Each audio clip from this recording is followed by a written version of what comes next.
Hi, it's Pastor Steve in Visalia, California at the Visalia Methodist Church. This is Happy Thoughts number 2. Today we're going to talk a little bit about Jesus, or at least how to have a closer relationship with Jesus. So in our church, we have what we call grace groups, and they are covenant groups where we hold each other accountable for doing things to deepen and live out our faith.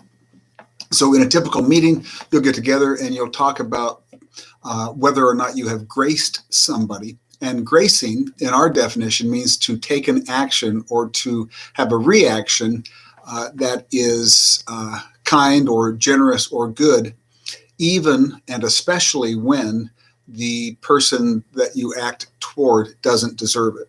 So when we first started grace groups a few years back, the first thing we asked people to do, no matter how they felt about it, was to drive through our city, and we have quite a few homeless people, and to spot a homeless person, and as long as they felt safe, to approach that person and hand them a $5 or a $10 or a $20 bill and tell them God bless, and then turn and leave. No long discussion. Don't tell them how to spend the money. Don't do anything along those lines.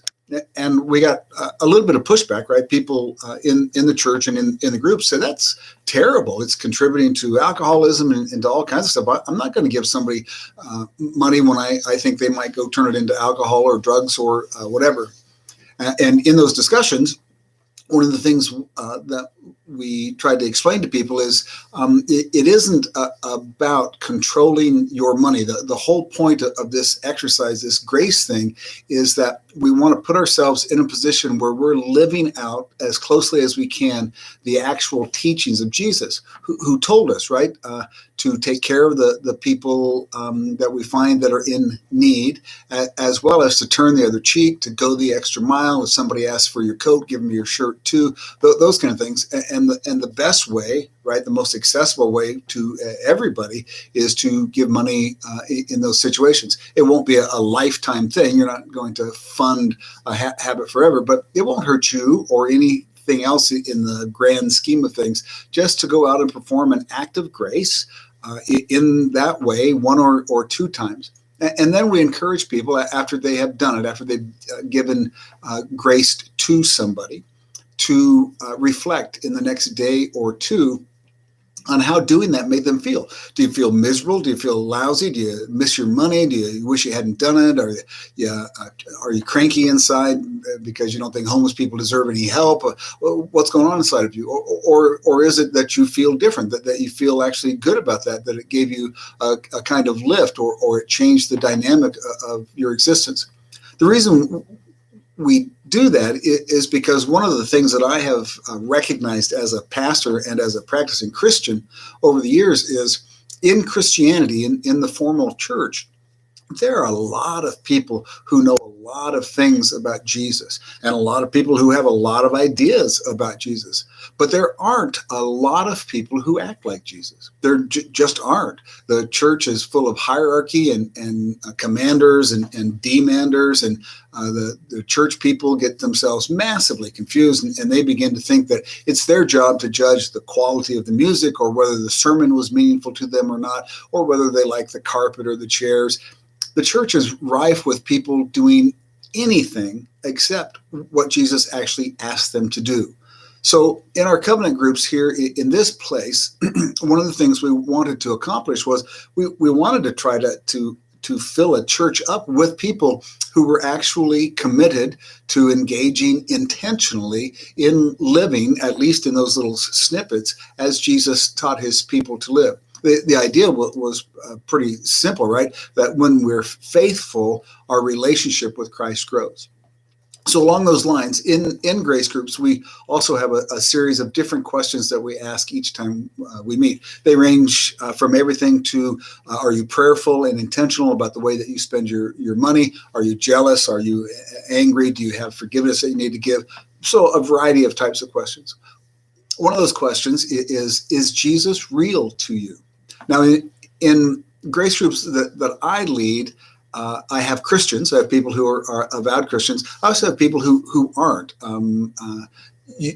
agnostic or atheist. I've had a lovely participant in one of my grace groups who was a Jewish woman who was probably one of the finest Christians I've ever known, even though she didn't identify as a Christian. If you identify as Christian, somebody who follows the teachings of Jesus and is very interested in living the way that he taught, she was really all that on that scale. So at one of the meetings, the question, is Jesus real to you, came up. And we got the variety of answers that you might expect. So some people said, yeah, very real, right? I've been saved, and that was a really personal thing. And I kind of feel the presence of Christ with me. So, yeah, I think Jesus is very real. And other people, quite honestly, said, I don't know. I know he existed, but I don't know what it means to worship him. I don't understand all the language that the church uses about him. So he's real as far as he existed, and I know some of the things he taught, but I don't know what the question means. One person in particular answered the question in a way that literally changed, altered the course of my walk in faith from that time forward. When it came this person's turn, their answer to the question, is Jesus real to you, was they said, well, Jesus is the only thing that's real. He defines reality for me. Everything else is only temporary, and therefore it's not real in the way that Jesus is. And when that answer was given, I just sat there and I thought, that's amazing. That's exactly how it feels to me. I just never would have thought to put it that way. Is Jesus real to you? Jesus is not just real. Jesus is reality. And everything else, right, more or less, I am suspect of. But the one thing that's been sure all of my life is that Jesus is real, and he's walking with me. When I've been really deeply enmeshed in sin, when I've been deeply enmeshed in ignorance, and my goodness, my life is a ton of stories lined up in both of those categories, he was still there. And when I have found or had humility handed to me, and when I've been graceful, and when I've been more intentional, he's certainly been there. The only thing that's ever been real in my life for sure that I can count on, no matter where I'm at or who I'm with, is Jesus. Now, in the church, we want everybody to have an experience in their own way that brings them to the same place where Christ is the fabric of reality for them. And here's the thing, the happy thought for today. I was talking once to a person who was very unsure about Christianity, about whether they should be a part of one of these groups. And kind of off the cuff, I explained to them, well, listen, in grace groups, you can think of it as a scientific experiment, right? So you have a chance to literally test out whether or not the teachings of Jesus were true, not just whether you do them or not, but whether they were true, because Jesus said that he was life, right? That in him was the essence of life and the essence of the plan of God for all people. So if you live out, if you do the things that Jesus says to do, it should be that your life is better. And you don't really know if you believe, if it's all intellectual stuff, right? Listening to theologians argue, my goodness, that's a whale of a way to spend your time. But you can find out experientially, right? I mean, literally, you can try this stuff out and then see for yourself. So I told that person the same thing I'm telling you today on Happy Thoughts. Go out and do gracing, right? Do one grace intentionally. That's very hard for you to do. One time for 3 weeks in a row. And each time, the next day, simply ask yourself a basic question. Nobody else has to even know your answer. How did you feel about that, right? I mean, literally, how did you feel? Were you angry and jealous and upset and feel like you're being taken advantage of and you thought it was stupid? Then there's your answer. Jesus is not real to you, and you're not a Christian, and you probably don't want to be, not at this period in your life. On the other hand, if the feeling that you get is that it really made your day, oddly, right, to do something where you put yourself in a situation where it was unfair and it isn't right by a lot of different standards. If you felt more fulfilled and a little more hopeful, there's your answer. If the things that Jesus taught that go against our grain, to give to people who don't merit our gift, to give intentionally to people who may reject the gift or may reject us when we're giving the gift, who may waste the gift, right? to give to other human beings in the way that Christ gave on the cross when he gained forgiveness for all of us, whether we accepted it or whether we made use of it or not. When we live into the things that he taught us to do by his example and by his teachings, then he either is real and our lives are noticeably different, or he's not real. It's a beautiful thing. Now, the church, a lot of times, people in the church talk about you have to believe, you have to think this, you have to agree to all this kind of stuff before you can sign up and be a Christian. But I think that's a lot of nonsense. You don't have to do anything you don't want to do. But you can try this stuff out, right? You can put it to the test and see. I'm happy to throw this out there, the 3-week, once a week, do a gracing challenge, because I can report the results for me in my life have been every time I walk and live into the teachings of Jesus, where I really go against kind of my fallen nature, will and want, and I hold those things back and I act or react graciously, especially when the other person or people don't deserve it. My life's just way better and way more fulfilled. And it deepens my faith and deepens my desire to live more and more into the teachings of Christ. It's never been the other way. I've never acted gracefully and felt horrible for it. I have acted in other ways. I've gotten revenge. I have topped somebody, right? I have defeated enemies. I've done all the things that people do.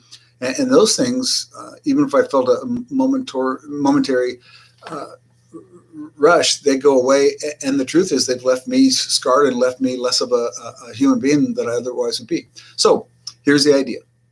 Stretch yourself. Find a situation, whether it's giving money to a homeless person or paying for somebody's groceries if they're in line behind you, prepaying for their groceries. It may even be if you and your spouse or you and your children are in a bad place and they really tear into you and call you names or demean you, and you don't return anything except for to say, I'm sorry, and then to try harder. Grace, remember, is unmerited giving. It means that the recipient doesn't deserve it. In no way, shape, or form did they deserve it. In fact, they probably, by the world's accounting, deserve something else. That's the grace that we're operating with, right? Going to do nice things for people that you already like, that's not going to teach you anything except for that you picked good with your friends and your family. So do something nice intentionally without desire for reward or change in the other person. Perform an act of grace. Do that one time a week for the next 3 weeks. And each time in the day after, ask yourself seriously, how did it feel? What was the result inside of you? Now, we'll talk at some point in Happy Talk about how the Holy Spirit works and how we use those words and understand the way that God works, but not today. It's enough simply to say, how did it feel? How did it feel when I lived the way that Jesus said that all people should live? And if the answer is, it felt good, right? I felt better. I felt more fulfilled, right? My answer is every time I perform an act of grace, I actually feel more hopeful. And I feel a wellspring of joy that I don't feel from anything else in this life. If that's how it feels, then here's the logic chain. If the fundamental teachings of Jesus are trustworthy, when you practice them, your life is better, then you have reason to say, I'd like to hear more about what Christians teach about who Jesus is, not just who he was, but who he is and what he has done for me and what he is doing for me. You have reason to take the next step of faith and to get closer to Christ. It would be an amazing world if more of us could answer the question, is Christ real to you? With the answer, Christ is reality to me. Everything else is suspect, but I know Christ is absolutely the fabric of reality, and he gives me a depth of meaning and joy that I can't get anywhere else. That's what I'd like for you. So it's free, right? You can give it a try, and if it turns out to be, nope, just made you feel miserable, to be nice to people who aren't nice to you, right, to give people who are undeserving, then there's your answer. You can't, at this point in your life, trust Christ, and you'll have to unpack that for yourself. But again, I suspect you're going to find, wow, that makes a difference on the level of the soul but other things don't. Anyway, I'd love to hear from you. You can find my email on the website at the Methodist Church in Visalia, California. You can, I think you can add remarks to this. You can catch me on Facebook. I'll repost this on my Facebook page. It'd be fascinating to hear from you. Today's Ash Wednesday, so I got to go get ready to impose ashes on people and remind them that from ash and dust they came, and to ash and dust they'll return. But before that return happens, give it a try.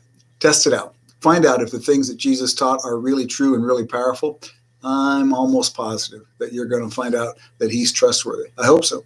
God bless, and I'll look forward to seeing you again next time. Thank you.